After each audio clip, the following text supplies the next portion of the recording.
Bonjour, donc Jean-Christophe Boulanger. Contexte, un journalisme politique expert et indépendant, nativement numérique. Vous vous souvenez peut-être, il y a 1 ou 2 ans, de l'affaire de l'huile de palme. Scandale, Nutella utilise de l'huile de palme, menace des pouvoirs publics européens et français de légiférer sur le sujet pour interdire dans les produits de grande consommation l'utilisation d'huile de palme. Menace pour l'entreprise Ferrero, contre-campagne médiatique, touche pas à mon pot, finalement changement du projet de loi. C'est un exemple parmi beaucoup qui montre que le législatif, une loi, peut avoir un impact colossal sur une entreprise. Une loi, ça peut signifier la vie, la mort, le développement d'une entreprise. Nous, Contexte, on est le journal des professionnels de ces projets de loi. Le journal des professionnels des affaires publiques, comme le disait Alice Antome. On est 3 associés, une rédactrice en chef, journaliste Clémentine Forissier, Chloé Moitié, la directrice générale de formation Sciences Po, et moi-même, plutôt gestionnaire, entrepreneur.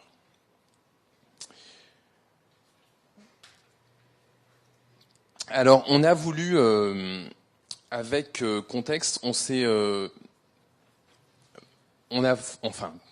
retrouve mes notes. On a voulu se concentrer sur un segment de marché qu'on avait découvert ensemble, parce qu'on a travaillé 5 ans dans un autre journal qui s'appelait Euractiv, qui est le segment de marché des professionnels des politiques publiques.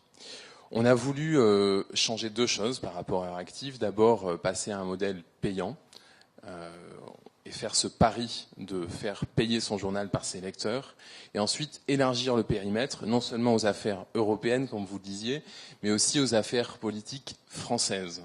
Ou plutôt, pour le dire autrement, suivre tous les projets de loi qui vont avoir un impact sur un acteur français, où qu'elle soit, que ce soit Bruxelles, Paris, Washington, Pékin ou Berlin. En fait, le projet de Contexte, c'est d'éclairer le travail législatif de notre société ouverte, d'apporter de la transparence sur cette opacité qui fait souvent peur du lobbying. Alors qu'aujourd'hui, le pouvoir est un peu insaisissable, partagé entre des lieux complexes, Contexte apporte une expertise pour faire comprendre ce processus de fabrication des lois. On s'est au départ concentré sur 3 secteurs que vous voyez là, l'énergie, le numérique et le transport. On a voulu tester en fait notre modèle au départ uniquement sur ces 3 secteurs. On a fait le choix de 2 modèles de paywall. Pour la partie généraliste qui fait à peu près 30% du volume, un metteur de paywall, c'est-à-dire 8 articles gratuits par mois, payants au-delà. L'objectif là, c'est d'avoir une audience un peu plus massive et de pouvoir avoir aussi des annonceurs et de la publicité, mais aussi d'avoir des répercussions médias larges en ayant un contenu qui touche tout le monde. Et 70% de notre contenu sur ces 3 secteurs qui là est en hard paywall, payant dès le premier article avec des abonnements B2B seulement. Alors ces abonnements, dans notre modèle, c'était les 2/3 de notre chiffre d'affaires. Au départ, c'est une leçon qu'on a apprise dans ce projet. On a fait des abonnements par licence individuelle avec un prix marginal décroissant. Plus une entreprise prenait licence individuelle, moins était coûteux le prix de la licence. On s'est rendu compte que les organisations avaient tendance à ne prendre qu'une seule licence et à partager les logins. Et plutôt que de faire la guerre à l'usage inconsidéré, on a plutôt préféré changer de modèle et prendre le problème à bras-le-corps en ayant un seul contrat avec un nombre illimité de licences et un prix de ce contrat qui dépend de plusieurs paramètres, donc une grille de pricing assez complexe, notamment le type de structure cliente, la taille de cette structure, notre estimation du nombre de lecteurs de Contexte dans cette structure, et à partir de ces différents paramètres, on a un seul prix et un nombre d'abonnements illimité pour l'organisation qui souscrit à Contexte. Notre publicité, elle n'est pas classique. On est sur une toute petite niche. On ne peut pas passer par des agences pour la vendre. Donc c'est uniquement nos commerciaux, notre régie interne qui la commercialise. Tous nos produits publicitaires, tous nos bannières sont fabriquées par nous-mêmes pour être totalement intégrés au site. On a 2 temps dans notre production éditoriale. Le temps très court, avec des brèves et notamment un briefing, qui est notre produit phare très utilisé par nos abonnés, conçu pour être lu au petit déjeuner par un décideur qui a 2 minutes à consacrer sur son mobile en lisant le café pour être briefé de tout ce qui s'est passé sur les politiques publiques dans son secteur au cours des dernières 24 heures. Gros travail quotidien qui demande que le journaliste se lève à 5 heures du matin pour faire la veille de la nuit, qui est écrit à plusieurs mains toute la journée de la veille, relu ensuite et envoyé à 8 heures pour chaque secteur.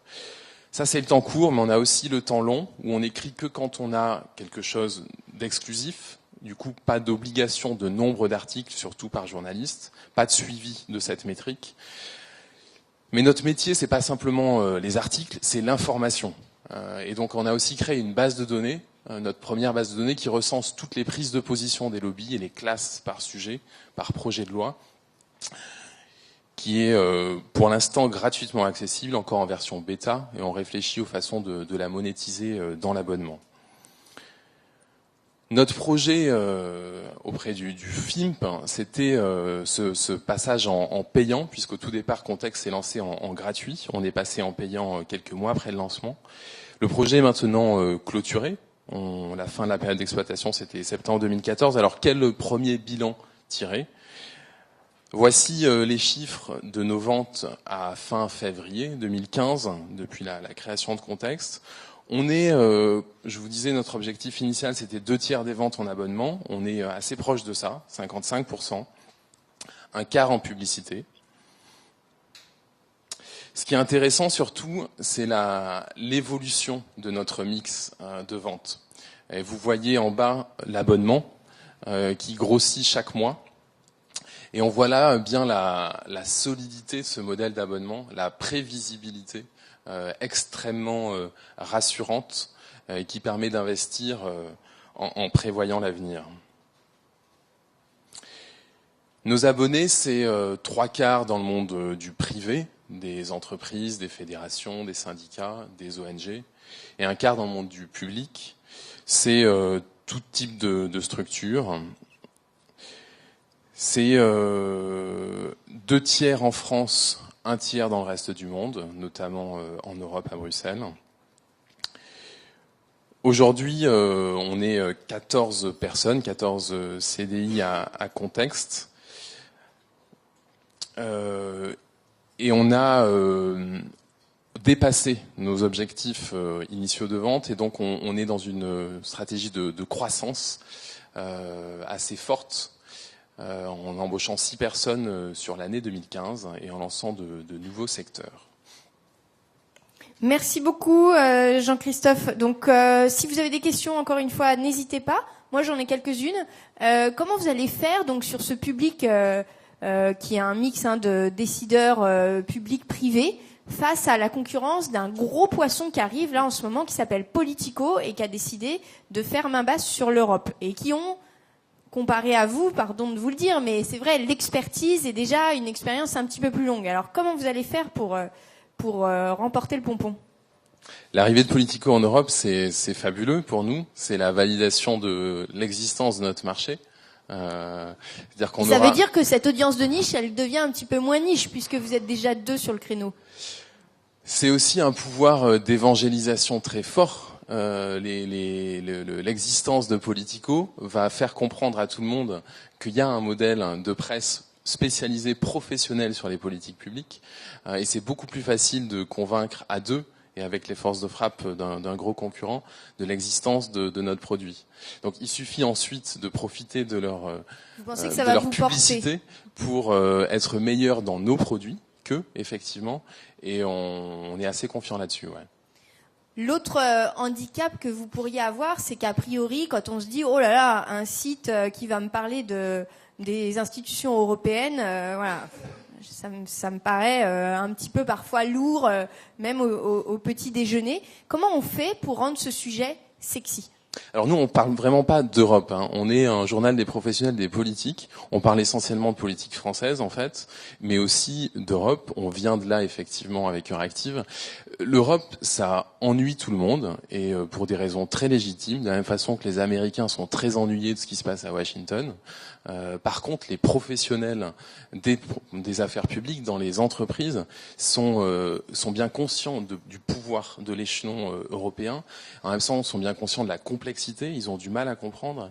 Et c'est les premiers de nos lecteurs, effectivement, parce qu'ils sont très contents d'avoir enfin quelque chose qui leur décrypte ce machin bureaucratique incompréhensible pour eux qu'est Bruxelles. Est-ce que sur les formats, c'est une façon de rendre le sujet plus sexy? Qu'est-ce que vous faites exactement à part le brief? Quels autres formats vous développez qui soient spécifiques au numérique et qui puissent rendre ces sujets plus faciles? Ce qu'on essaye de faire, c'est de prendre les formats de la presse généraliste, qui est très bonne là-dessus, c'est-à-dire les infographies, l'aspect, le tweet, etc., mais en l'appliquant au segment de la presse spécialisée, de la presse professionnelle. Il y a bien sûr les briefings, il y a l'usage des réseaux sociaux qui est pas très classique dans la presse pro. Il y a aussi. Vous avez combien de pourcentage de l'audience qui provient des réseaux sociaux, pour savoir? C'est très élevé, c'est à peu près plus de 20% pour nous. On a plus de 13 000 followers sur notre compte Twitter, 18 000 en comptant les différents comptes Twitter. Pour nous, c'est le deuxième driver avec les emails. D'accord. Email en 1, réseaux sociaux en 2, ouais. Et en 3, moteur de recherche ou moteur de recherche accès direct ouais, tout à fait. Très bien. Autre question, s'il y en a pas dans la salle, si monsieur.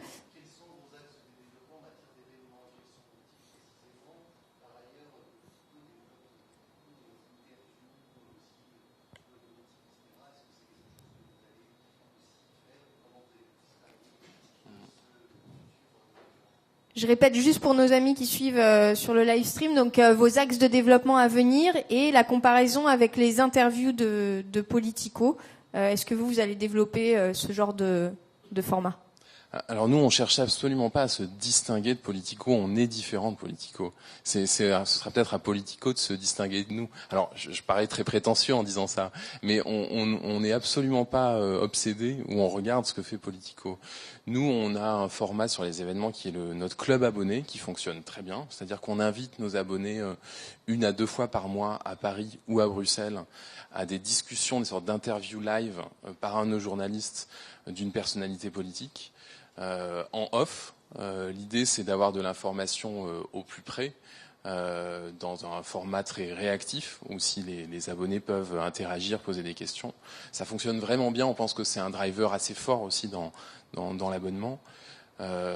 C'est très différent, pour vous répondre par exemple, du format de Politico, mais nous on veut surtout pas regarder ce qu'ils font. Ouais. Dernière petite question avant qu'on passe au cas des Échos. Vous êtes sur une audience qui a priori a peut-être plus d'argent et est plus susceptible de payer qu'une audience, comme on va le voir peut-être pour les Échos, plus jeune. Et là, ça passe sans doute par des abonnements entreprises. Est-ce que ça aussi, vous pouvez nous donner quelques chiffres là-dessus?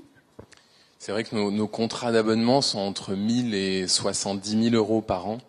Le panier moyen est à plusieurs milliers d'euros. C'est une audience professionnelle. C'est très différent, c'est-à-dire que par contre notre processus de vente prend plusieurs mois. Il demande l'existence d'une force commerciale en propre. Donc nous l'enjeu serait plutôt un jour d'essayer de conjuguer cette force commerciale d'abonnement B2B avec du marketing pour vendre des abonnements auprès d'individus. Aujourd'hui, la réflexion, elle est plutôt sur comment conjuguer ces deux types d'abonnements. Pas de regret pour les questions sur contexte avant qu'on passe aux Échos. Oui, monsieur.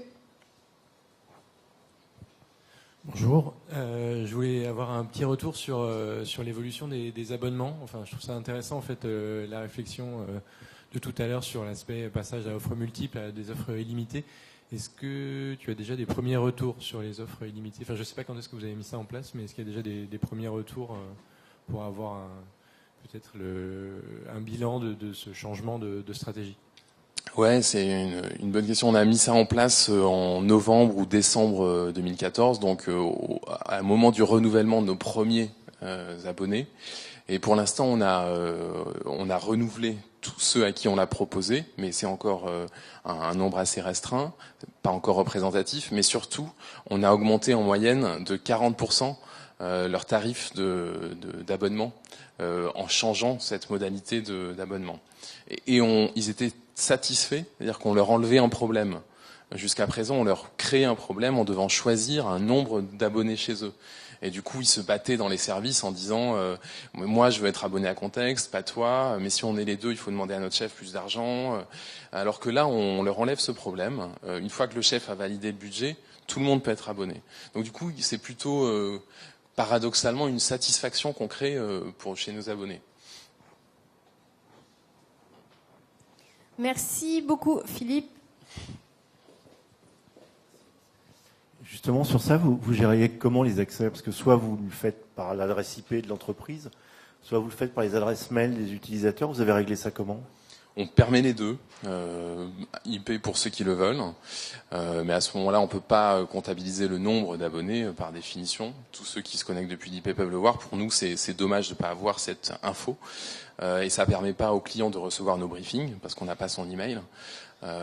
Et utilisateurs. Et pour l'instant, on n'a pas encore d'interface chez eux pour directement inscrire un utilisateur. Il faut qu'ils passent par notre service client.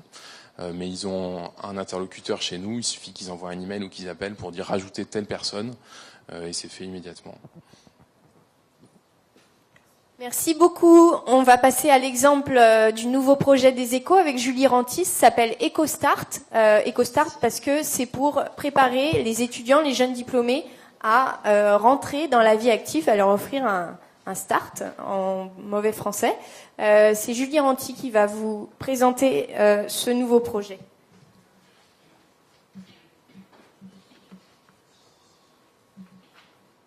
Bonjour à tous. Donc effectivement, je vais vous présenter le projet. On a au sein du groupe Les Échos de lancer un nouveau média à destination des 20-30 ans. Concrètement, les échos aujourd'hui, on sait qu'on est une référence sur le domaine de l'économie et de l'entreprise. Notre légitimité est y compris reconnue auprès des 20-30 ans. On a fait pas mal d'études au lancement du projet pour bien cerner quelles étaient leurs attentes, quels étaient leurs besoins, mais également de quelle perception des échos on partait pour pouvoir construire dessus. Donc on sait qu'on a cette force sur laquelle capitaliser, notre légitimité sur le domaine de l'économie et de l'entreprise. Mais on sait aussi qu'aujourd'hui, on a un usage de la part des jeunes, des 20-30 ans, qui est à développer. Pour vous donner quelques chiffres, aujourd'hui, l'audience du site, en termes de structure d'audience, les 20-30 ans représentent à peu près 5% de notre structure d'audience. Donc on a une marge de progression qui est assez conséquente sur ce public-là. En s'intéressant aux 20-30 ans, on a cherché à identifier leurs besoins, leurs problématiques. Ce qui est assez frappant, c'est qu'en leur posant la question, concrètement, de quel type d'information est-ce que vous avez besoin? Quelle est votre préoccupation numéro 1 aujourd'hui? La réponse est systématiquement la même, c'est l'entrée dans la vie active. Quelle entreprise je vais choisir? Quel parcours je vais choisir? Comment je vais m'orienter d'un point de vue professionnel? Et ça, c'est vraiment une préoccupation qui est partagée par un petit peu tous les jeunes qu'on a pu rencontrer, que ce soit des jeunes d'écoles de commerce, d'écoles d'ingénieurs, de fac, que ce soit des étudiants ou des jeunes actifs. Cette question reste très fréquemment la même. Par exemple, même les jeunes actifs, on sait qu'aujourd'hui, une fois qu'ils ont démarré leur activité professionnelle, la plupart d'entre eux, au cours de la première année en entreprise, changent, 50% d'entre eux changent d'entreprise dans la première année. Donc on voit que ces questions d'orientation sont vraiment récurrentes pour la cible des 20-30 ans. Un point qui a été frappant aussi dans les études qu'on a pu mener auprès de ces jeunes, c'est la vision pessimiste qu'ils ont de l'entreprise. C'est assez frappant, il y a un côté assez presque désolant même, mais en même temps on les comprend. Mais les verbatims qui peuvent ressortir, c'est l'entreprise pour moi, c'est la jungle, c'est l'oppression, c'est la perte de ma liberté. on sent qu'il y a un côté presque un petit peu annihilant dans la perception qu'ils peuvent avoir de l'entreprise aujourd'hui. Et nous, les échos, connaissant les entreprises, les parcours qui peuvent exister, les carrières qu'on peut embrasser, c'est quelque chose contre quoi on a envie de lutter. On a envie de leur raconter des belles histoires, de leur montrer qu'on peut avoir des parcours intéressants et qu'on peut s'épanouir aussi dans l'entreprise, dans l'entrepreneuriat, et qu'il y a quand même des belles histoires à raconter. Un point qui est frappant aussi, c'est la variété des projets auxquels ils s'intéressent. Il y a encore quelques années, je pense que la plupart des étudiants rêvaient de parcours et de carrières assez classiques, assez formatés, on va dire. Ça a beaucoup changé. Aujourd'hui, il y a plus d'un quart des jeunes qui souhaitent partir à l'étranger. Il y a une étude qu'avait fait France Télé sur la génération Y, qui s'appelait la génération quoi, qui était assez frappante là-dessus, où globalement, un quart des répondants disaient « dès que je peux, je saisirai la première occasion pour partir ». Donc on sent que cette thématique de l'expatriation est une vraie préoccupation. Un deuxième type de projet qui les mobilise largement, c'est la création d'entreprises, l'entrepreneuriat. C'est le cas aujourd'hui pour ce qu'on peut appeler la génération Y. C'est encore plus le cas pour la génération Z qui va arriver sur le marché du travail dans quelques années, les 15-20 ans aujourd'hui. Parmi les 15-20 ans, 50% d'entre eux aujourd'hui souhaitent monter leur entreprise. Donc il y a un besoin et une demande d'information sur l'entrepreneuriat qui est très très importante aujourd'hui. Donc on est parti de notre légitimité sur le monde de l'entreprise, l'entrepreneuriat, notre connaissance du secteur économique, du fort besoin des jeunes, surtout les 20-30 ans, en demande d'information sur ces thématiques-là. Et on a construit une offre qui, on pense, a un positionnement unique aujourd'hui, avec une cible qui est celle des étudiants jeunes diplômés et des jeunes actifs, et une promesse qui est d'être un média qui les aide à se construire et à réussir leur entrée dans la vie active en livrant une vision sans phare de l'entreprise.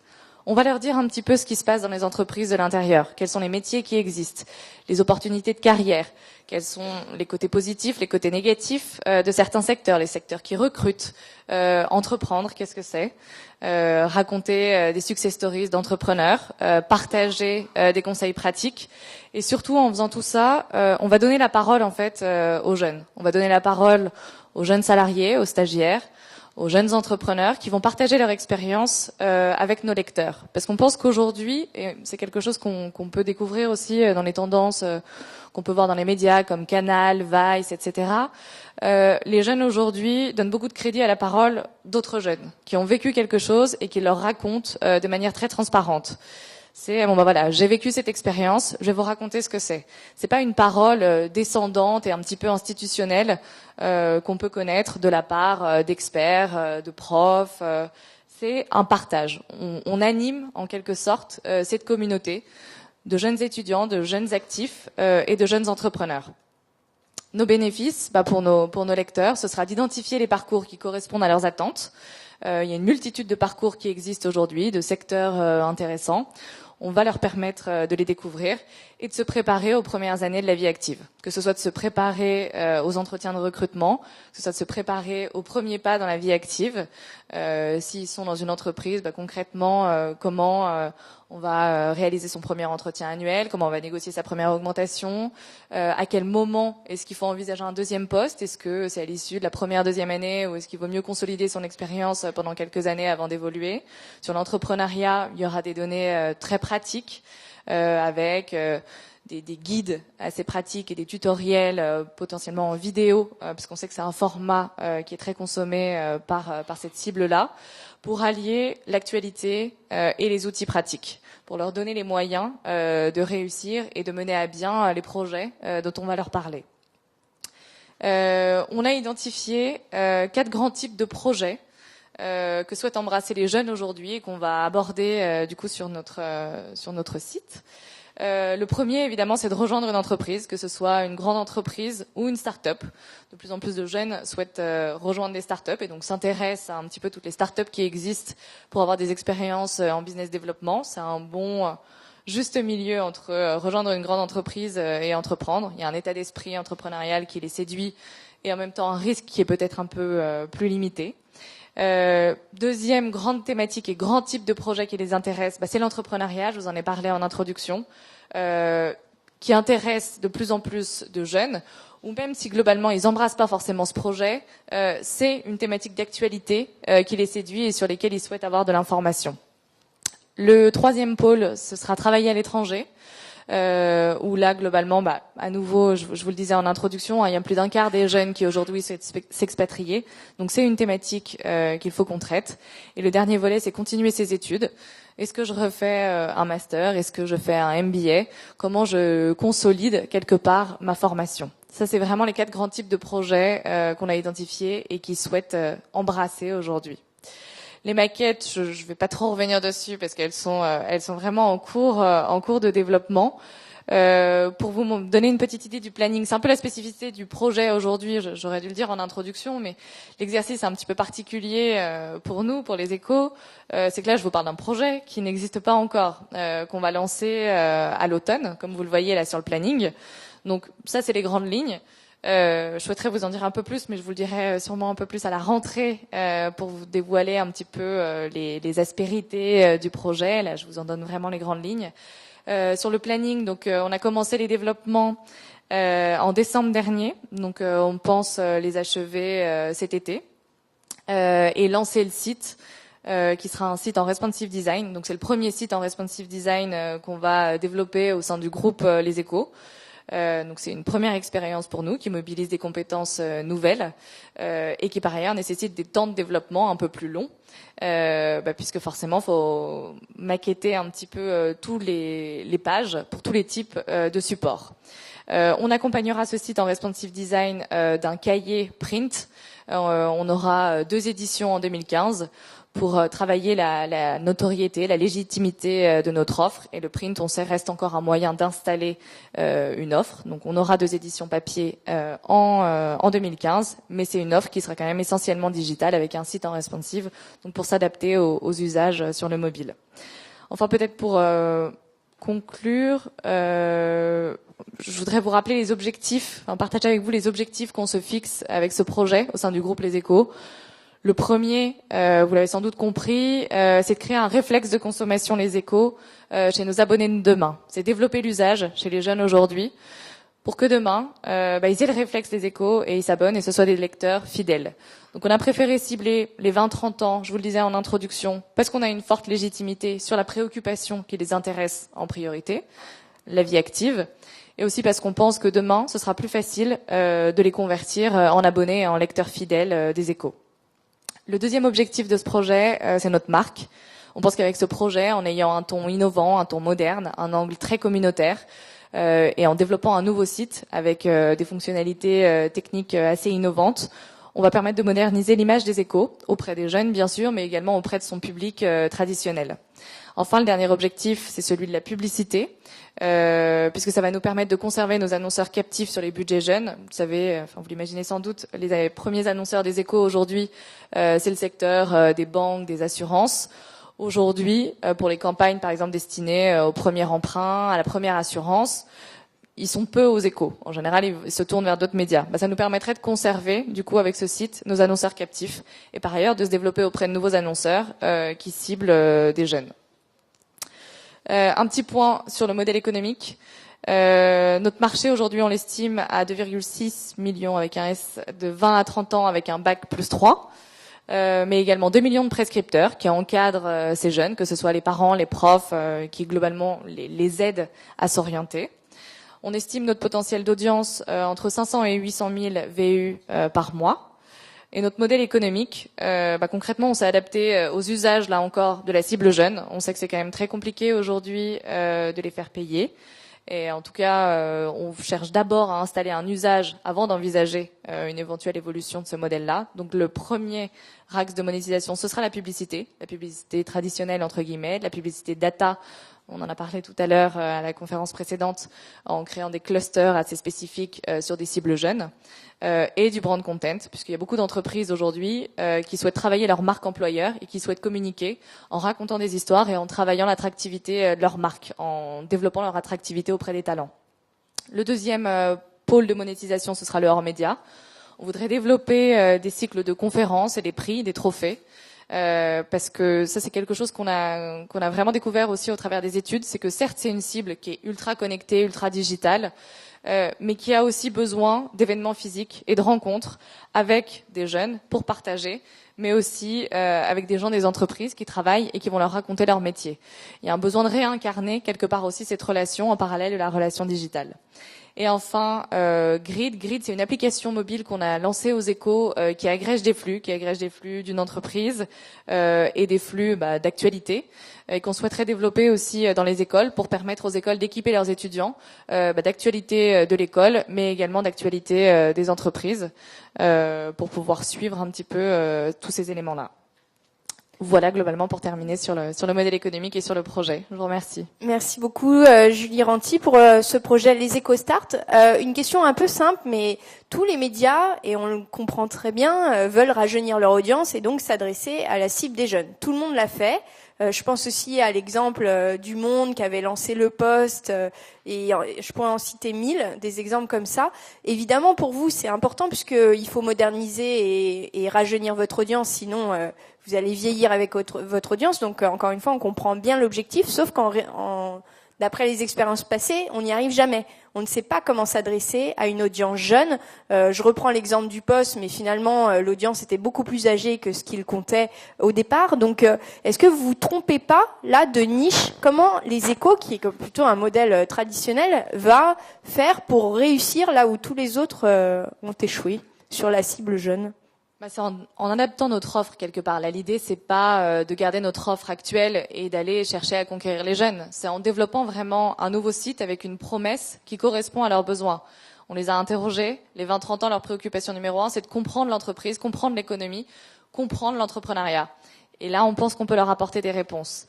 Le deuxième point qui portera une offre un petit peu, je pense, innovante, c'est qu'on va avoir une rédaction dédiée.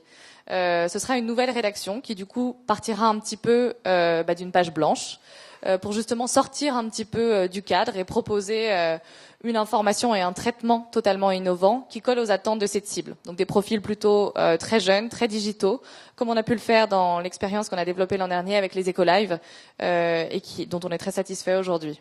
Donc ça permet d'infuser aussi petit à petit la rédaction avec de nouveaux codes et de faire évoluer en interne aussi. Parce que finalement, on pourrait se dire, pour s'adresser à une audience jeune, vous pourriez vous inviter sur Snapchat ou sur des plateformes déjà existantes qui ont déjà cette audience jeune. Alors, ce qui est sûr, c'est que le développement de l'audience de ce site se fera largement via les réseaux sociaux. Je vous en parlais tout à l'heure, on aura une dimension très communautaire en donnant la parole aux jeunes et on sera très présent sur les réseaux sociaux. Au-delà des 4 journalistes qu'on va recruter, on aura un community manager qui sera en charge de faire rayonner nos contenus sur toutes les plateformes et on aura une stratégie même éditoriale assez ambitieuse sur Facebook parce qu'on sait qu'aujourd'hui Facebook c'est un très gros levier d'audience, notamment sur les cibles jeunes. Oui, monsieur. Oui, bonjour, Jean de Mac.com. Je voudrais savoir comment vous allez vous positionner par rapport à, on va dire, des sites qui sont déjà relativement spécialisés. Je pense notamment au groupe L'Étudiant, qui est quand même un petit peu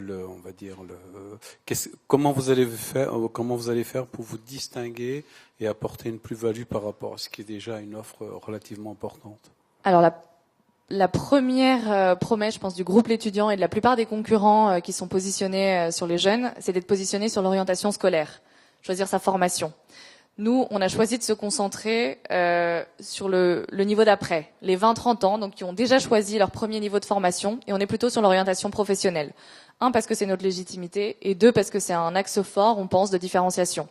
Et par ailleurs, quand on demande aujourd'hui aux jeunes quelle est votre référence, quel est votre média de référence pour vous informer quand vous cherchez un job sur l'entreprise, sur les parcours, sur les opportunités, aucun média ne ressort aujourd'hui. L'étudiant, il l'utilise, bien sûr, ça a une forte audience, mais il l'utilise un peu plus tôt, quand ils sont au collège, au lycée, et qu'ils commencent à se projeter dans leurs études supérieures.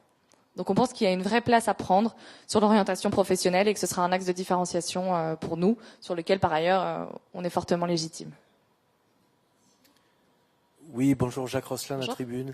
J'ai pas compris quelle était l'offre print associée au site Start et j'ai pas compris ce que c'était qu'un grid. Alors, Grid, c'est un autre projet en parallèle. Mais pour répondre d'abord au cahier, le cahier, ce sera un 4e cahier, 3e ou 4e cahier dans les échos, comme on peut avoir les éco-business, par exemple, qui s'adressent à la cible des décideurs. Là, ce sera un 4e cahier qui paraîtra une fois tous les 2-3 mois dans les échos et avec les échos pour installer un petit peu cette offre et permettre de toucher un public plus large et notamment de toucher les prescripteurs, qui bénéficiera par ailleurs d'une surdiffusion dans les écoles et dans les salons. Pour toucher cette cible. Grid, oui. Grid, en fait, c'est un projet qu'on a développé aux Échos l'année dernière ou il y a 2 ans. C'est une application, en fait, c'est un système applicatif très B2B. On s'adresse par exemple à une entreprise et on va lui proposer d'équiper ses salariés de cette application mobile dans laquelle il y aura un flux venant de l'entreprise avec toutes les actualités de l'entreprise et il y aura un flux d'actualités économiques. Nous, on envisage de capitaliser sur cette solution technique pour le déployer dans les écoles, avoir le flux de l'actualité des écoles et le flux de l'actualité des échos. Bonjour, une petite question. Je trouve que le projet est très intéressant. Je suis Borja Vergareche du groupe espagnol Vocento.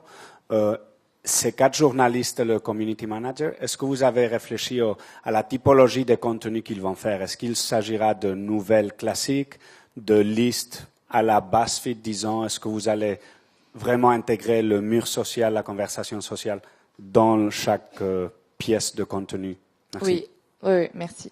Alors ces quatre journalistes auront un profil, je disais tout à l'heure, essentiellement digitaux, avec une forte appétence, on va dire, pour les réseaux sociaux et le partage et le côté communautaire.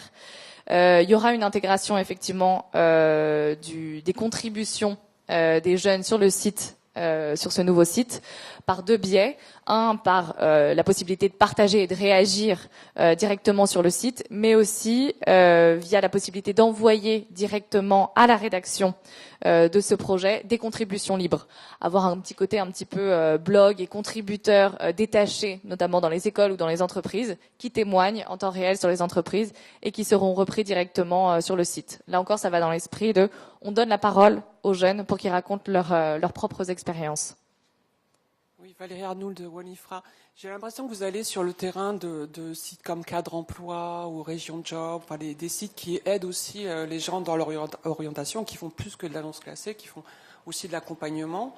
Est-ce que vous pensez que ces sites ne sont pas assez sur cette cible ou c'est Alors, d'une part, on sent qu'il manque aujourd'hui quelque chose pour accompagner spécifiquement les jeunes diplômés dans la recherche de leur premier emploi. Donc oui, je pense qu'aujourd'hui, il y a quand même une lacune sur le marché. Et par ailleurs, nous, on va quand même rajouter quelque chose qui est l'actualité économique, où aujourd'hui, on permettra aussi aux étudiants ou aux jeunes de décrypter les principaux sujets d'actualité économique avec un côté un petit peu liste, comme vous l'évoquiez, les 5 actualités économiques de la semaine à ne pas manquer, les 5 choses à retenir de la loi Macron, etc., pour leur permettre aussi de se forger une culture économique qui nous semble essentielle pour bien démarrer dans la vie active. Merci beaucoup Julie Ranty, Jean-Christophe Boulanger.